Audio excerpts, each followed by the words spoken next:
जी students, अब हम पढ़ेंगे ओलिगोसैकेराइड्स। ओलिगोसैकेराइड्स क्या होते हैं? ओलिगोसैकेराइड्स बेसिकली हम कहते हैं ये क्लासिफिकेशन में एक क्लास आती है। जब हम क्लासिफिकेशन करते हैं कार्बोहाइड्रेट्स की तो एक क्लास आती है ओलिगोसैकेराइड। ओलिगोसैकेराइड जो लफ्ज़ है ये दो लफ्ज़ों से मिलकर बना है। ओलिगो का मतलब है आ फ्यू मतलब थोड़े। थोड़े कितने? 2 से 10। इस फ्यू को हम लिखते हैं 2 to 10, 2 से 10। सैकराइड लफ्ज़ सैकरॉन से निकला है जिसका मतलब है शुगर यूनिट। जिसका मतलब क्या है? Sugar units. ठीक है, तो ऐसे कार्बोहाइड्रेट्स जो कि 2 से 10 मोनोसैकराइड यानी कि 2 से 10 शुगर यूनिट से मिलकर बनते हैं।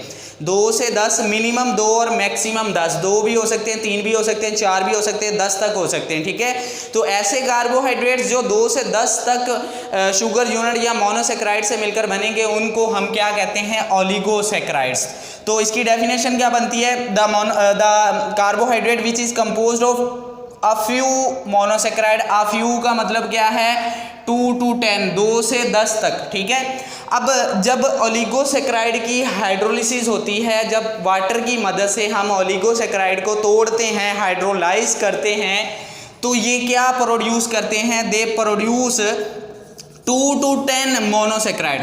क्या करते हैं? 2 से 10 मोनोसैकराइड पैदा करते हैं। यानी कि जितने नंबर ऑफ मोनोसैकराइड इसमें मौजूद होंगे ओलिगोसैकराइड में, जैसे कि मैंने पहले भी बताया कि 2 भी हो सकते हैं, 3 भी हो सकते हैं, 4 भी हो सकते हैं, 5, 6, 7, 8, 9, 10, तो 10 तक हो सकते हैं। 2 वाला भी हमारे पास ओलिगोसैकराइड पाया जाता है, 10 वाला भी सब पाए जाते हैं। ठीक है, तो जितने नंबर ऑफ मोनोसैकराइड्स होंगे उतने हाइड्रोलिसिस पे वो प्रोड्यूस करेगा जब उसकी कंप्लीट हाइड्रोलिसिस होगी। ठीक है, अगर फॉर एग्जांपल सपोज करें कि एक ओलिगोसैकराइड जो है वो हाइड्रोलिसिस पे प्रोड्यूस कर रहा है 2 मोनोसैकराइड, जब उसकी कंप्लीट हाइड्रोलिसिस हो रही है, तो वो अगर 2 मोनोसैकराइड प्रोड्यूस कर रहा है तो उस ओलिगोसैकराइड को जो कि हाइड्रोलिसिस पे 2 मोनोसैकराइड प्रोड्यूस कर रहा है, उस ओलिगोसैकराइड को हम कहते हैं डाइसैकराइड। उसको हम क्या कहते हैं? डाइसैकराइड। डाई लफ्ज़ का मतलब क्या होता है? 2। डाई का मतलब होता है 2। सैकराइड का मतलब क्या है? Sugar unit. सैकराइड का मतलब क्या है? Sugar unit. तो ऐसा कार्बोहाइड्रेट जो 2 मोनोसैकराइड या शुगर यूनिट पर मुश्तमिल होगा उसको हम क्या कहते हैं? डाइसैकराइड कहते हैं। ठीक है, अगर सपोज करें कि एक ओलिगोसैकराइड जब उसकी हम कंप्लीट हाइड्रोलिसिस कर रहे हैं, जब उसकी हम क्या कर रहे हैं? कंप्लीट हाइड्रोलिसिस कर रहे हैं, मुकम्मल तौर पर उसको हम तोड़ रहे हैं, और उसके मुकम्मल तौर पर टूटने की वजह से 3 मोनोसैकराइड या 3 शुगर यूनिट हमारे पास बन रहे हैं, तो उस ओलिगोसैकराइड को हम क्या कहते हैं? उसको हम ट्राइसैकराइड कहते हैं। क्या कहते हैं जी? उसको ट्राइसैकराइड कहते हैं। ट्राई का मतलब क्या होता है? 3 होते हैं। ट्राई का मतलब क्या होता है? 3 होते हैं। सैकराइड का मतलब वही शुगर यूनिट। तो ऐसा कार्बोहाइड्रेट, ऐसा ओलिगोसैकराइड जो हाइड्रोलिसिस पे 3 मोनोसैकराइड या 3 शुगर यूनिट जो है प्रोड्यूस करेगा, तो उसको हम ट्राइसैकराइड कहते हैं। ठीक है, अब हमने पढ़ा है कि ये हाइड्रोलिसिस पे प्रोड्यूस कर रहे हैं मोनोसैकराइड, तो इसका मतलब ये हुआ कि मोनोसैकराइड के मिलने से ही ओलिगोसैकराइड बनते हैं। मोनोसैकराइड के मिलने से ही ओलिगोसैकराइड बन रहे हैं। सपोज करें कि ग्लूकोज जो है वो एक मोनोसैकराइड है, हमें पता है ग्लूकोज एक मोनोसैकराइड है। सपोज हमने ये करना है कि ग्लूकोज को ग्लूकोज के साथ जोड़ना है। 2 ग्लूकोज मालिक्यूल दोनों क्या है? मोनोसैकराइड हैं। दोनों जब मिलेंगे तो इससे क्या बनेगा? एक डाइसैकराइड बनेगा। क्या बनेगा? एक डाइसैकराइड बनेगा। अब इन दोनों का मिलना जो है वो किसके जरिए पॉसिबल है? बॉन्ड के जरिए, कोवलेंट बॉन्ड के जरिए। तो जो कोवलेंट बॉन्ड 2 मोनोसैकराइड के दरमियान में बन रही है, जो कोवलेंट बॉन्ड जो है 2 मोनोसैकराइड के दरमियान में प्रोड्यूस हो रही है, उस कोवलेंट बॉन्ड को, उस लिंकेज को हम क्या कहते हैं? ग्लाइकोसिडिक बॉन्ड या ग्लाइकोसिडिक लिंकेज कहते हैं। ठीक है, ग्लाइकोसिडिक बॉन्ड क्या है? The linkage which is present between the 2 monosaccharide. 2 monosaccharide के दरमियान में जो बॉन्ड, जो लिंकेज मौजूद है उसको हम ग्लाइकोसिडिक कहते हैं। ठीक है, अब जब ग्लाइकोसिडिक बॉन्ड बनता है, जब ग्लाइकोसिडिक बॉन्ड बनता है, ग्लूकोज के साथ हमने मिलाना है, इसका ग्लाइकोसिडिक बॉन्ड बनाना है, तो इसके लिए हमें एक प्रोसेस करना पड़ेगा। That process is condensation. इसको हम क्या कहते हैं? कंडेंसेशन। कंडेंसेशन का मतलब होता है किसी चीज़ को कंडेंस कर देना, जोड़ देना। तो जब हमने दो मॉलिक्यूल्स को जोड़ना है, दो मोनोसेक्राइड को जोड़ना है, तो उसके नतीजे में क्या होगा? रिमूवल ऑफ वाटर होगा। वाटर मॉलिक्यूल जो है वो क्या होगा? रिमूव होगा। वाटर मॉलिक्यूल के रिमूवल को हम कंडेंसेशन भी कहते हैं, या इसको हम डिहाइड्रेशन सिंथेसिस भी कहते हैं। मतलब कि एक ऐसा जो है हमारे पास प्रोडक्ट बन रहा है जो डिहाइड्रेशन के नतीजे में बन रहा है। डिहाइड्रेशन का मतलब है रिमूवल ऑफ वाटर। तो वाटर के रिमूवल से हमारे पास, उसके रिमूव होने से ये दोनों जो मोनोसेक्राइड हैं, दोनों सब्सटेंस है, दोनों केमिकल्स हैं, एक दूसरे से मिल जाते हैं और इनके मिलने से एक प्रोडक्ट हासिल हो जाता है, वो जिसको हम डाइसेक्राइड कह रहे हैं। ठीक है, तो ये हमारे पास कुछ कैरेक्टरिस्टिक्स थी ओलिगोसेक्राइड की। अब हम देखते हैं ओलिगोसेक्राइड जो है उसमें डाइसेक्राइड जो मौजूद हैं। डाइसेक्राइड को थोड़ा डिटेल में डिस्कस करते हैं। 3 तरह के डाइसेक्राइड बुक्स में मेंशन है। 3 डाइसेक्राइड्स की एग्जांपल दी हुई हैं। माल्टोज है, सुक्रोज है, लैक्टोज है। ये 3 एग्जाम्पल्स बहुत इंपॉर्टेंट है पेपर के लिहाज से। माल्टोज का सोर्स क्या है? माल्टोज फ्रूट्स में पाया जाता है। इसका कॉमन नेम क्या है? माल्ट शुगर इसको कहते हैं। माल्टोज का सोर्स फ्रूट्स हैं, ये फ्रूट्स में पाया जाता है और इसका कॉमन नेम क्या है? माल्ट शुगर, इसको हम माल्ट शुगर कहते हैं। सुक्रोज जो है ये केन शुगर है, इसका कॉमन नेम केन शुगर है और ये शुगर कैन के अंदर पाया जाता है, गन्ने के अंदर पाया जाता है, इसका ये सोर्स है। लैक्टोज जो है इसका अगर कॉमन नेम देखा जाए, इसको हम मिल्क शुगर कहते हैं। तो डैट मीन के इसका सोर्स क्या है? इसका सोर्स हमारे पास मिल्क आ जाता है, दूध आ जाता है। दूध में जो शुगर पाई जाती है उसको हम क्या कहते हैं? लैक्टोज कहते हैं। ठीक है, अब अगर इन डाइसेक्राइड्स को देखा जाए कि ये कौन कौन से मोनोसेक्राइड से मिलकर बनते हैं, इनके कंपोनेंट्स कौन कौन से हैं, तो माल्टोज जो है इसके 2 कंपोनेंट्स हैं। ग्लूकोज, दोनों ही ग्लूकोज मॉलिक्यूल, जब 2 ग्लूकोज मॉलिक्यूल मिलेंगे तो माल्टोज बनेगा। जब 2 ग्लूकोज मॉलिक्यूल मिलेंगे तो क्या बनेगा? माल्टोज बनेगा। इसी तरह सुक्रोज की बात की जाए, सुक्रोज में इसके दोनों कंपोनेंट डिफरेंट है, एक ग्लूकोज है और एक फ्रुक्टोज है। इसका सीक्वेंस हमेशा यही होगा, ग्लूकोज पहले होगी और फ्रुक्टोज बाद में होगी। ठीक है, लैक्टोज की बात की जाए तो इसके भी 2 कंपोनेंट है। डाइसेक्राइड है तो 2 कंपोनेंट हो गए, एक गलैक्टोज है और एक ग्लूकोज है। एक गलैक्टोज है और एक ग्लूकोज है। अब दोनों जब मिलते हैं तो ग्लाइकोसिडिक बॉन्ड बनता है, ग्लाइकोसिडिक लिंकेज बनता है। लेकिन इसमें आपने याद रखना है कौन सा ग्लाइकोसिडिक लिंकेज बनता है, मतलब कौन कौन सा कार्बन आपस में बॉन्ड बना रहा है इन दोनों का। ठीक है, तो याद रखना है जो हमारे पास माल्टोज है, इसमें जब ग्लूकोज के साथ मिलता है तो एक ग्लूकोज का कार्बन नंबर 1 और दूसरे का कार्बन नंबर 4, ये दोनों आपस में कोवलेंट बॉन्ड यानी कि ग्लाइकोसिडिक बॉन्ड बनाते हैं। तो इस वजह से इसके लिंकेज को हम लिखते हैं 1,4 ग्लाइकोसिडिक लिंकेज। इसके लिंकेज को हम क्या लिखते हैं? 1,4 ग्लाइकोसिडिक लिंकेज। क्यों लिखते हैं ये मैं थोड़ा सा आपको एक्सप्लेन कर देता हूं। 2 हमने शुगर ग्लूकोज के मॉलिक्यूल 2 ड्रा कर लेने।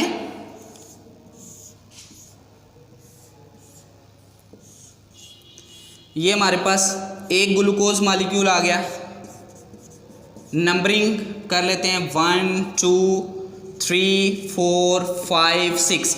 ये हमारे पास एक ग्लूकोज मॉलिक्यूल आ गया। इसको अगर हम अल्फा के तौर पर लिखेंगे तो OH नीचे आएगा। ठीक है, कार्बन नंबर 1 का OH नीचे आएगा, डैट मीन के ये अल्फा ग्लूकोज है। ठीक है, यहाँ पे OH इसमें आ गया यहाँ पे। अब ये हमारे पास ग्लूकोज बन गया। ठीक है, एक और ग्लूकोज को हमने सपोज कर लेना है, एक और ग्लूकोज का मॉलिक्यूल बना लेना। ये मैं आपको बताना चाह रहा हूँ कि 1,4 लिंकेज कैसे बन रहा है इनका। 1,4 लिंकेज का मतलब क्या है? ठीक है, ये हमने एक और ग्लूकोज मॉलिक्यूल बना लिया।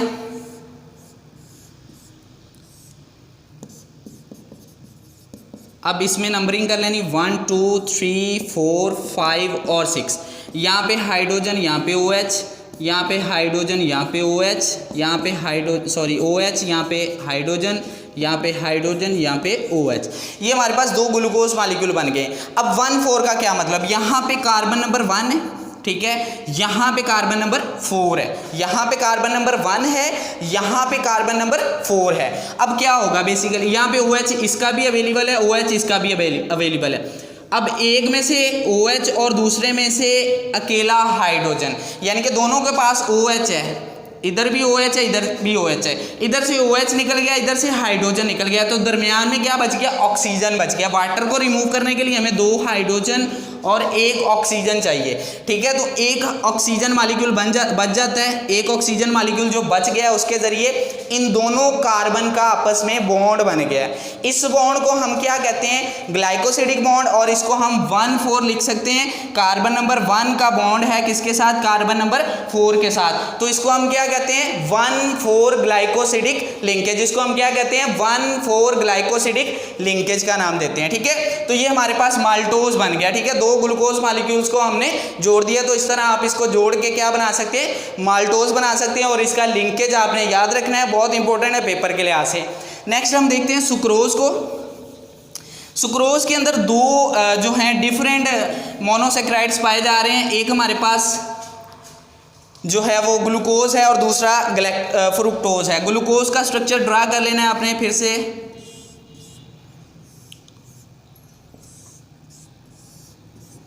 ये ग्लूकोज का स्ट्रक्चर ड्रा कर लिया मैंने, नंबरिंग कर लेते हैं इसकी, 1 2 3 4 5 6, ठीक है। यहाँ पे हमने हाइड्रोजन लगा दिया, यहाँ पे हमने हाइड्रोक्सल ग्रुप लगा दिया, हाइड्रोजन लगा दिया, हाइड्रोक्सल ग्रुप लगा दिया।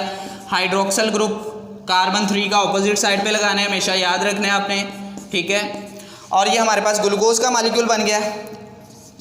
अब ये ग्लूकोज मॉलिक्यूल जो है ये एक फ्रुक्टोज मॉलिक्यूल के साथ जुड़ेगा। फ्रुक्टोज का मॉलिक्यूल कैसे बनाना है आपने, फ्रुक्टोज का मैंने आपको पहले भी बताया था, जो नॉर्मली अगर हमारे पास कार्बन नंबर जो फंक्शनल कार्बन है, यानी कि कार्बन 1 है किसमें, एल्डिहाइड वाले फंक्शनल ग्रुप में, और कार्बन 2 है किसमें, कीटो में, तो फ्रुक्टोज हमारे पास क्या है, कीटो शुगर है, तो उसका फंक्शनल कार्बन कौन सा होगा, 2 होगा। अगर फंक्शनल कार्बन 2 इधर वाली साइड पे है तो वो D है, डी फ्रुक्टोज होगा या डी मोनोसेक्राइड होगा। अगर लेफ्ट साइड पे आ जाता है तो वो कौन सा होगा, वो एल वाला होगा, ठीक है। यहाँ पे हमने एल वाला बनाना है ताकि ये इसके नज़दीक आ जाए। तो यहाँ पे हमने कार्बन लगा लिया, यहाँ पे हमने कार्बन लगा लिया, यहाँ पे लगा लिया एक कार्बन, यहाँ पे दोनों के साथ एक एक कार्बन लगा दिया, इधर भी और इधर भी, ठीक है। इनकी नंबरिंग कर लेनी है, 1 2 3 4 5 और 6। इसको यहाँ पे इसका कार्बन नंबर 2 इधर वाली साइड पे, लेफ्ट साइड पे, दैट मीन कि ये लीवो रोटेटरी है, यानी कि एल फ्रुक्टोज है। क्या है, एल फ्रुक्टोज है, एल फ्रुक्टोज इसको कहेंगे हम, ठीक है। और इसका फंक्शनल कार्बन जो है वो राइट साइड पे, अगर इसका भी राइट साइड पे होता तो हम इसको डी कहते। इसका क्या है, फंक्शनल कार्बन जो है वो राइट साइड पे है, तो इसको हम क्या कहेंगे, डी ग्लूकोज कहेंगे, ठीक है। अब यहाँ पे इसके साथ यहाँ पे हाइड्रोक्सल ग्रुप आ गया, यहाँ पे कार्बन नंबर 3 का ऑपोजिट साइड पे लगाना है।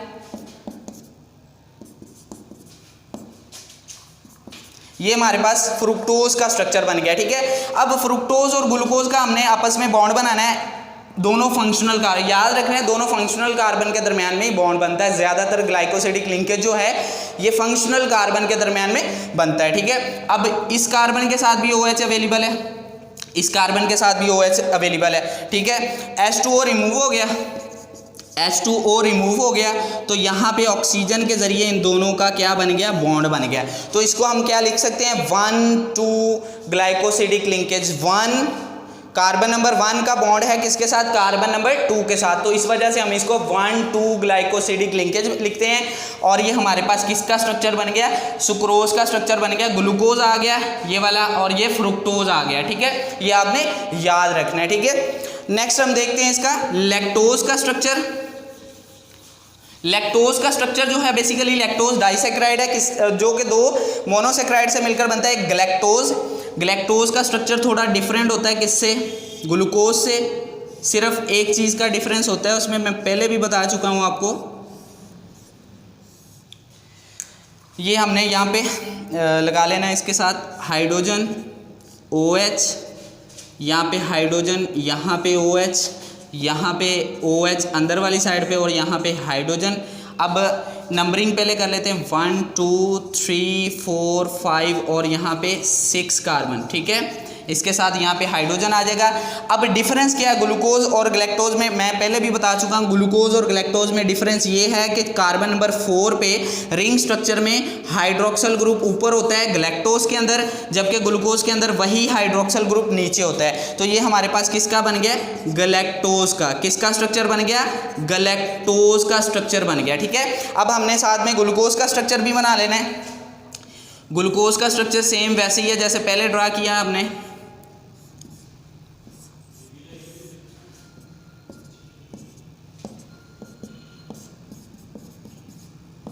ये हमारे पास 6 कार्बन आ गए। इसके साथ हमने यहाँ पे जो है हाइड्रोजन लगा दिया, यहाँ पे OH लगा दिया, यहाँ पे हाइड्रोजन लगा दिया, यहाँ पे OH लगा दिया, यहाँ पे OH लगा दिया, यहाँ पे हाइड्रोजन लगा दिया, यहाँ पे हाइड्रोजन लगा दिया, यहाँ पे OH लगा दिया और यहाँ पे हाइड्रोजन लगा दिया। ये हमारे पास ग्लूकोज का स्ट्रक्चर बन गया, ठीक है। What is the difference between glucose and galactose. Glucose और ग्लैक्टोज में क्या डिफरेंस है, ग्लूकोज के अंदर हाइड्रोक्सल ग्रुप कार्बन नंबर 4 पे नीचे वाली साइड पे है, जबकि ग्लैक्टोज के अंदर कार्बन नंबर 4 पे जो हाइड्रोक्सल ग्रुप है वो ऊपर वाली साइड पे। ये हमेशा याद रखना है, ये डिफरेंस है ग्लैक्टोज और ग्लूकोज में, बाकी कोई और डिफरेंस नहीं है। केमिकल प्रॉपर्टीज या फिजिकल प्रॉपर्टीज जो है डिफरेंस वो हो सकता है, लेकिन स्ट्रक्चरल डिफरेंस ये है कि इसमें हाइड्रोक्सल ग्रुप ऊपर वाली साइड पे कार्बन नंबर 4 का और यहाँ पे नीचे वाली साइड पे है। अब यहाँ से वाटर रिमूव होगा तो ऑक्सीजन के जरिए इसका बॉन्ड बन जाएगा, ऑक्सीजन के जरिए इसका बॉन्ड बन जाएगा। इस बॉन्ड को हम क्या कहते हैं, 1,4 ग्लाइकोसिडिक लिंकेज या 1,4 ग्लाइकोसिडिक बॉन्ड। तो ये डाइसैकेराइड हमारे कंप्लीट हो गए हैं।